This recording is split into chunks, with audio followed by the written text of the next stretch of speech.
జరిగిందొకటైతే ఆ నందిని కావాలని ఎలా తిప్పి చెప్పింది. అంతసేపు ఎక్కడున్నావు, ఏం చేస్తున్నావు అనే మావయ్య గారి ప్రశ్నలకి నేను ఏమని సమాధానం చెప్పను. తన గతాన్నే మర్చిపోయిన నా భర్త గుళ్ళో మళ్ళీని పెళ్లి చేసుకోబోతున్నాడు అనుకుని భరించలేని బాధతో నేనక్కడికి పరిగెత్తాను అని చెప్పనా? కట్టుకున్న ఆడది, కళ్ళ ముందే ఉన్న గుర్తించలేని నా రాధ నిజంగానే ఆ మళ్ళీ మెళ్ళో ఎక్కడ తాళి కట్టేస్తాడోననే ఆరాటంతో ఊపిరిని బిగబట్టుకుని ఊరంతా వెతుక్కుంటూ వెళ్ళాను అని చెప్పనా? తీరా అక్కడికి వెళ్ళాక మళ్ళీని పెళ్లి చేసుకోవడానికి వచ్చింది నా రాధ కాదు, ఆ పెళ్లిని ఆపిందే తను అని ఆ విషయం తెలిసాక పోయింది అనుకున్న నా ప్రాణం మళ్ళీ తిరిగొచ్చింది అని చెప్పనా? నేను లేనప్పుడు అత్తయ్య గారికి సీరియస్ అయితే దాన్ని కూడా ఒక ఆయుధంగా మార్చుకొని నందిని మీ బావ మరిది నా మీద లేనిపోని అభాండాలు వేసి నిస్సహాయంగా నన్ను మీ ముందు ఒక దోషిగా నిలబెట్టారు అని చెప్పనా? కనీసం నా ముఖం కూడా చూడటానికి ఇష్టపడని మీకు ఇంకేం చెప్పను. నా నిర్దోషిత్వాన్ని నేను ఎలా నిరూపించుకోను? భగవంతుడా, నాకేంటి పరీక్ష?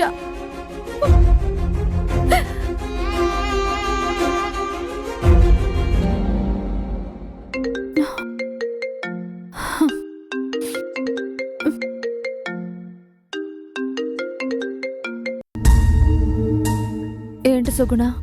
అమ్మగారు, అది మల్లికి జ్వరంగా ఉంది. ఒకసారి శివని చూడాలని కలవరిస్తుంది.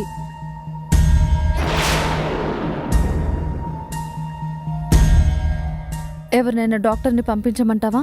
కాదమ్మా, ఒక్కసారి మీ డ్రైవర్ శివని మళ్ళీ వాళ్ళింటికి పంపించమని చెప్పాలని మీకిలా కాల్ చేస్తున్నాను. ఛా, ఇంట్లో అంత పెద్ద గొడవ జరగడానికి కారణం ఆ మల్లె. దాని దగ్గరికి నా మొగుణ్ణి పంపించమని ఈవిడ గారి సిఫార్సు. ఛా, చెప్పండమ్మా, శివ ఉన్నాడా? తను ఏదో పనిలో ఉన్నట్టున్నాడు. ఇప్పుడు తనకి రావడం కుదురుతుందో లేదో. అమ్మగారు, ఒక్క గంట సేపు వచ్చి వెళ్ళమని శివకు చెప్పండి ప్లీజ్. ఇప్పుడు ఇంటి నిండా పనులున్నాయి. ఎవరు ఎప్పుడు కారు తీయమంటారో తెలీదు. నేనైతే చెప్తాను, వస్తాడో రాడో తనిష్టం. హలో,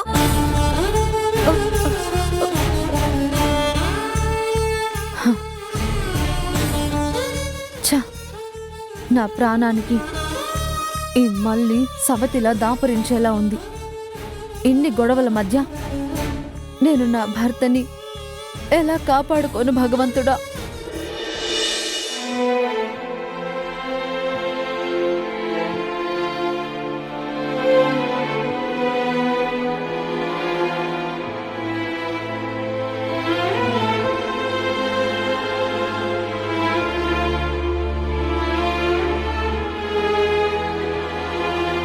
పార్వతి, తీసుకో. డాక్టర్ గారు చెప్పినట్టు రోజు ఫ్రూట్స్ తీసుకుంటే తొందరగా బలాన్ని పుంజుకుంటావు.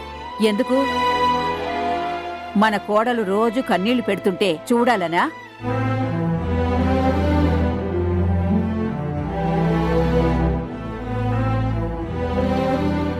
మాట్లాడరేంటండి? కావాలనే మాధవిని మీ మాటలతో ఎందుకు గుచ్చి గుచ్చి హింసిస్తున్నారు? ఏంటి, నేను మాటలతో హింసిస్తున్నానా? అంటే నీ కోడలు చేస్తున్న పనుల్లో నీకు ఎలాంటి తప్పు కనిపించడం లేదా? మాధవి ఏం తప్పు చేసిందండి? తనేదో మహాపాపం చేసినట్టు అలా మాట్లాడుతున్నారేంటి? ఇంకెలా మాట్లాడాలి? అత్తగారు ఆపదలో ఉన్నా కూడా పట్టించుకోకుండా నీ కోడలు ఎక్కడో జరిగే ఆ శివ పెళ్లిని ఆపడానికి వెళ్తుందా? చిచి, కొంచెమైనా బుద్ధుండాలి. అంటే దేవతలాంటి మాధవిని మీరు అనుమానిస్తున్నారా? ఆ చొప్పనాతి నందిని ఏదేదో వాగితే అదంతా నిజమని నమ్మి నిష్కారణంగా కోడలి మీద కోపాన్ని పెంచుకుంటున్నారు. తనని అనరాని మాటలతో వాళ్ల ముందే అవమానిస్తారా? నీ మొహం చూడ్డానికే ఇష్టం లేదన్నట్టు ఆవేశంతో కసిరి కొడతారా? ఇన్నేళ్లుగా మీరు చూస్తున్నారు. మాధవి ఎలాంటిదో మీకు తెలీదా? చెప్పుడు మాటలు విని మీ మనసుని పాడు చేసుకుందే కాక ఇంట్లో ఎవరికీ మనశ్శాంతి లేకుండా చేస్తారా? పార్వతి, నీకు నా ప్రవర్తన మాత్రమే కనిపిస్తోంది గాని మాధవి వల్ల హాస్పిటల్లో నేను పడ్డ ఆందోళన కనిపించడం లేదా? ఆ డాక్టర్ ముందు అవమానంతో తలదించుకోవడం కనిపించడం లేదా? అదంతా జరగడానికి కారణమెవరు? నీ కోడలు కాదా? నాకెవ్వరూ ఫోన్ చేసి చెప్పలేదు మొర్రో అని మాధవి ఎంత చెప్పినా మీకు అర్థం కాదా? పార్వతి, తెల్లనివన్నీ పాలనుకునే అమాయకత్వం పనికిరాదు. విన్నది ఊహించుకున్నది మాత్రమే నిజమని మీరెన్నిసార్లు చెప్పినా నేను ఒప్పుకోను. హ, సర్లే, అసలే నీ ఆరోగ్యం బాగాలేదు. మన మధ్య వాదులాటెందుకు? నాకే నేను దుక్కలాగా బాగానే ఉన్నాను. మీకే ఆ? ఏ ఆగిపోయావే? చెప్పు. నాకు అనుమానం అనే దయ్యం పట్టింది, అంతేగా? అబ్బా, ఎందుకండి అలా ప్రతిదానికి పెడర్థాలు తీస్తున్నారు? ఇన్నేళ్ల కాపురంలో ఇలా మిమ్మల్ని ఎప్పుడూ చూడలేదు నేను. మనింట్లో అలాంటి విపరీతాలు జరగడాన్ని నేను కూడా ఇన్నేళ్లు నా అనుభవంలో చూడలేదు.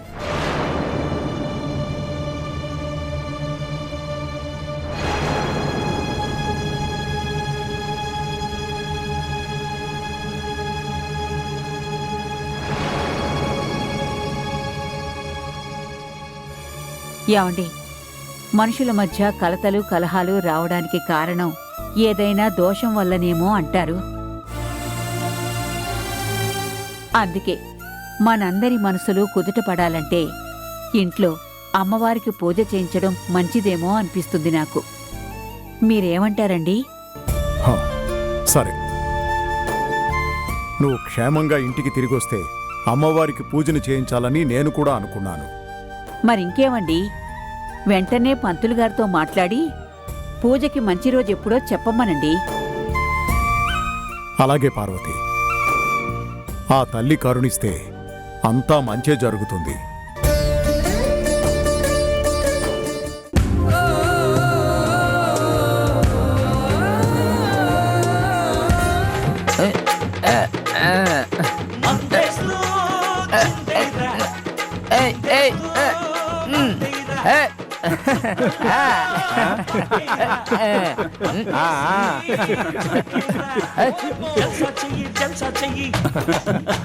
డాన్స్ చేస్తున్నాడు.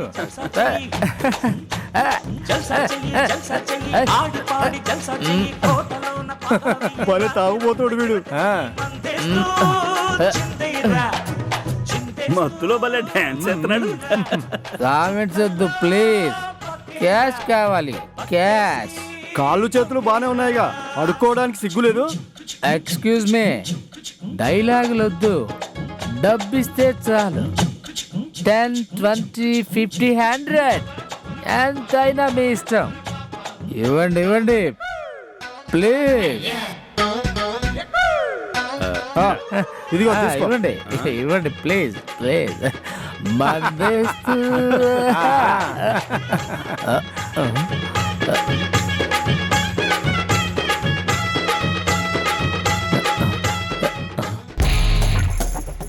10, 20, 50, 100 ఇస్తారండి. అంత చిల్లర ఇస్తారండి, చిల్లర. నీలాంటి చిల్లరగాడికి చిల్లర చాలేరా. ఏంట్రా చూపు ఆవారగాళ్ళగా? మాలాంటి తాగుబోతుల కష్టాలు మీకెలా తెలుసులే. చిచి, సిగ్గులేం జన్మ. ఇలాంటి వాళ్ళు బతకడమే దండగా. పుస్కే బా.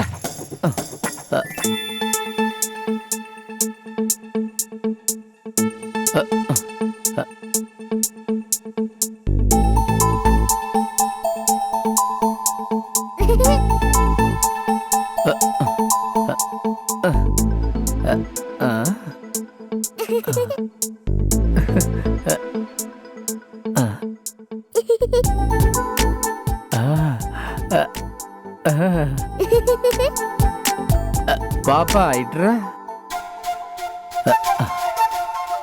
పాప నీ పేరేంటి? అమ్ములు. అమ్ములా? నీ మెళ్ళో సొమ్ములు బాగున్నాయి. వాళ్ళెవరు? మా నాన్న, మా అమ్మ, మా బాబాయ్. అబ్బో, భలే ముద్దుగా మాట్లాడుతున్నావే. నువ్వు కూడా భలేగా డాన్స్ వేస్తున్నావు. నచ్చిందా నీకు? ఓ, నాకు బాగా నచ్చింది. నాకు కూడా చాలా బాగా నచ్చింది. ఈ అమ్ములా? కాదు, నీ సొమ్ములు. అమ్మ, నా చైనమ్మా. పట్టుకోండిరా. ఏయ్, ఆగు. ఏయ్, ఆగురా. ఏయ్, ఆగరా. ఏయ్, ఆగు. ఆగమంటుంటే. ఏయ్, నిన్నరా.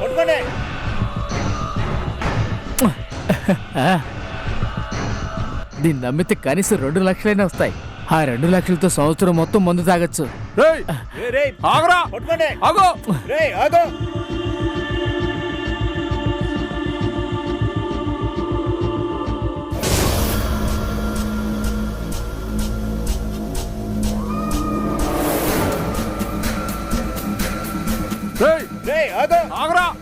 ఆగు.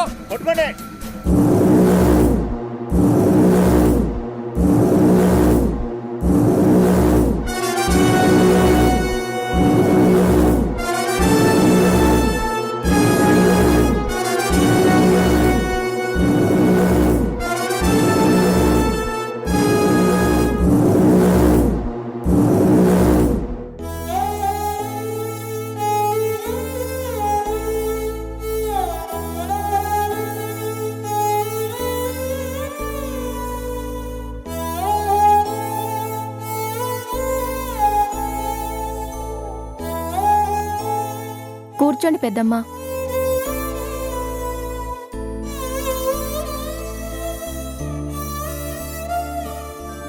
అమ్మయ్యా, జ్వరం తగ్గిందిగా? తగ్గిందక్క. శివ కోసం రోజంతా ఎదురు చూస్తూనే ఉన్నాను. అదేంటే, శివ ఇక్కడికి రాలేదా? ఉహుం. అక్క, శివకి కబురు చేస్తా అన్నావు, చేశావా? ఎవరితోనో కబురు చేయడం కాదే, నేనే మాధవమ్మ గారికి ఫోన్ చేసి ఒకసారి శివను పంపించండి, మల్లికి జ్వరంగా ఉంది, చూడాలని అనుకుంటుందని కూడా చెప్పాను. అక్క, నా పేరెందుకు చెప్పావు? చెప్పకపోతే ఎలా తెలుస్తుందే? ఆవిడ గారు నా కోసమని చెప్తే శివాని అస్సలు పంపించదు, నాకు తెలుసు. ఎందుకు పంపించదు? ఇంతకీ ఆవిడేమంది సుగుణ? ఇంట్లో చాలా పనులున్నాయి. ఈ మధ్య మా అత్తగారికి కూడా ఒంట్లో అస్సలు బాగుండడం లేదు. మళ్ళీ ఎప్పుడు హాస్పిటల్కి వెళ్లాల్సి వస్తుందో తెలియదు. అయినా ఒకసారి చెప్పి చూస్తాలే అంది. ఖచ్చితంగా ఆవిడ నువ్వు ఫోన్ చేసిన విషయాన్ని శివాకి చెప్పే ఉండదు.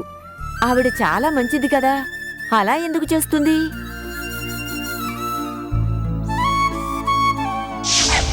శివ, వచ్చిన పని పూర్తయింది కదా, ఇక మనం వెళ్ళాలి. నేను కార్ దగ్గర వెయిట్ చేస్తూ ఉంటాను.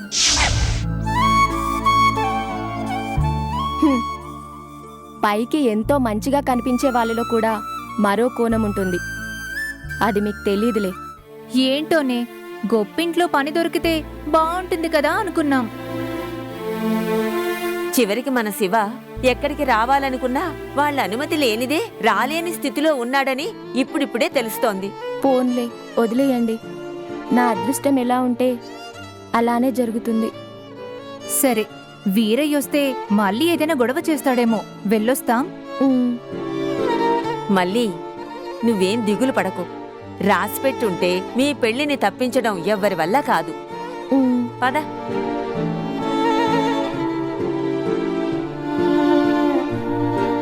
నాకు శివకి ఆ దేవుడు రాసి పెట్టాడో లేదో ఎలా తెలియాలి?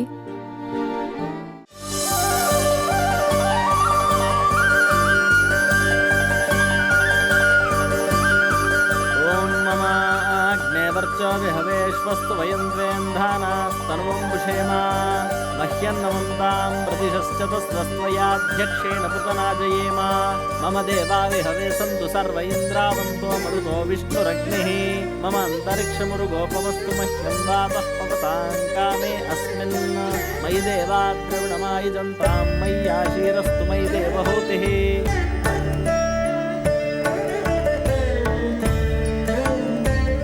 పంతులు గారు, ఇన్నేళ్లుగా ఈ వరలక్ష్మి వ్రతాన్ని క్రమం తప్పకుండా నేను నా కోడలు కలిపి చేసుకుంటూనే ఉన్నాం. ఈసారి కూడా అంతా పద్ధతిగానే జరిపించండి. ఓ తప్పకుండా జరిపిస్తానమ్మా. శ్రావణ మాసం శుక్లపక్షంలో పౌర్ణమికి ముందు వచ్చిన ఈ శుక్రవారం నాడు వరలక్ష్మి వ్రతాన్ని చేసుకోవడం నిజంగా మీ అదృష్టమనే చెప్పాలమ్మా.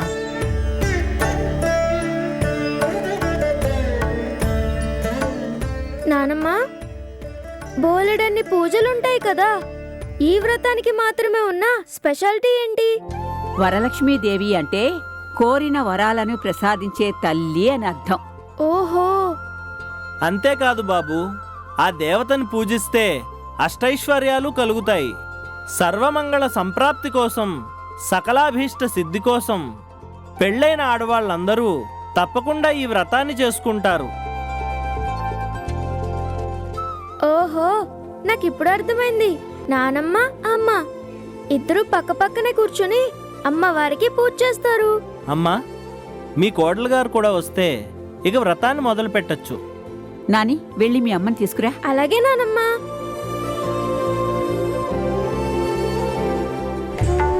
వదినా, ఈ పట్టు చీరలో నువ్వే మహాలక్ష్మిలా ఉన్నావు. పూజలో స్తోత్రాలన్నీ నీకే చేయాలి. పూజ పొగిడింది చాలు, పద. అమ్మా, నానమ్మ నిన్ను రమ్మంటుంది. ఇదిగో వచ్చేస్తున్నాం, దా.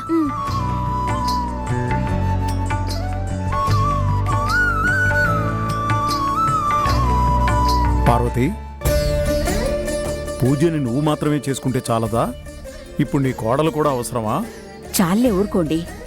ప్రతిసారి నేను ఈ వ్రతాన్ని చేయించేది మాధవి కోసం కదా. ఏంటో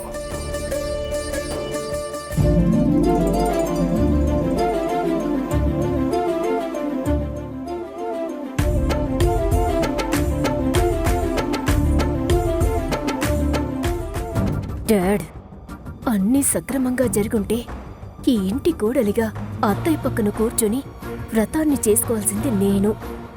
కొంత గొడవ జరిగాక కూడా సిగ్గు లేకుండా ఎలా తయారయిందో చూడు. బేబీ, ఇంకెంత? దాని టైం దగ్గర పడింది. ఇప్పటికే మీ మామయ్య కోడలి మొహాన్ని చూస్తేనే దుమ్ముదుమలాడిపోతున్నాడు. చూస్తూ ఉండు, త్వరలోనే దాన్ని ఇంట్లో నుంచి గెంటేసి నేనే తిరపెట్టుకుంటాడు.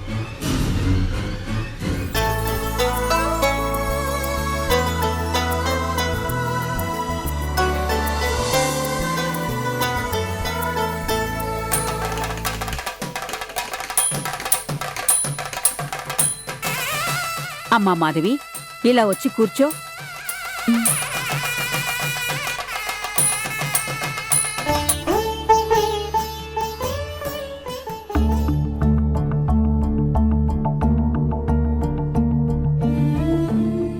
మాధవి, నువ్వు లేకపోయినా తప్పనిసరి అన్నీ నువ్వు చేస్తున్నట్టే జరుగుతున్నాయి.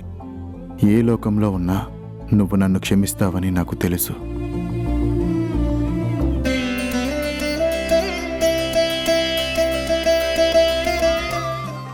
పాపం, అమ్మగారు నా వల్లే మాట పడ్డారు. ఈ పూజ చేసుకున్నందుకైనా తనకి మంచి జరగాలి.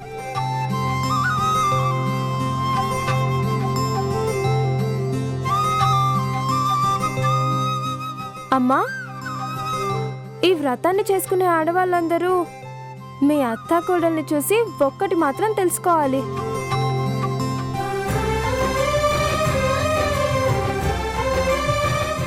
ఏంటత్తా అది? అత్తా కోడళ్ళ మధ్య అండర్స్టాండింగ్ ఉంటేనే ఏ ఫ్యామిలీ అయినా హ్యాపీగా ఉంటుంది.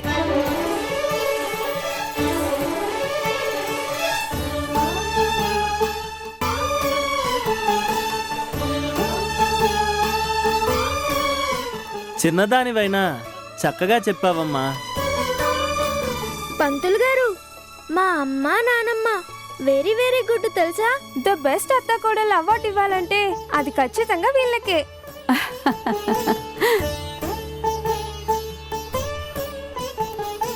పంతులు గారు, టైం అవుతుంది. కబుర్లు మాని ఇక పూజ మొదలు పెట్టండి. అమ్మా, మీకు తెలిసిందే అయినా మరోసారి చెప్పడం నా బాధ్యత.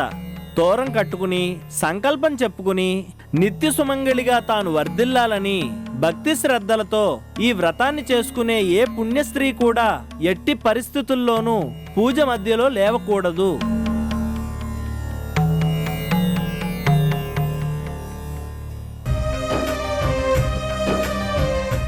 అలా చేస్తే ఫలితం ఉండదమ్మా, ఆ ఇంటికి అమంగళం కూడా. పంతులు గారు, అలా ఎప్పటికీ జరగదు. మీరు పూజను ప్రారంభించండి. అమ్మా, ఈ తోరాలు కట్టుకుని ఆ వరలక్ష్మీదేవికి మీ గోత్రనామాలతో సంకల్పం చెప్పుకుని సుమంగళిగా దీవించమని ప్రార్థించండి.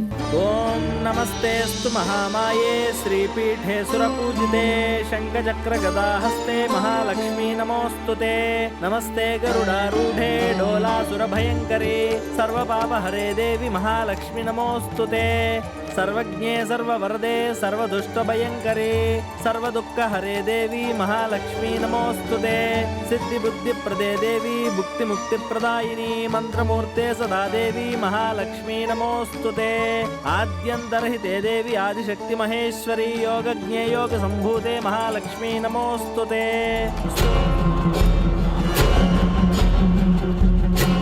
అసలు మన ఇంట్లో అన్ని గొడవలకి కారణం ఆ డ్రైవర్ బాబే కదా. ఎవరూ చెప్పకుండానే నేను తెస్తాను అని ఎగేసుకు వెళ్ళాడు కదా, మరింకా రాడే? ఇక చాలు. అసలేమైందో నేనే వెళ్ళి తెలుసుకుంటాను. అమ్మా అమ్మా, మీరు లేవకూడదని ముందే చెప్పాను కదమ్మా.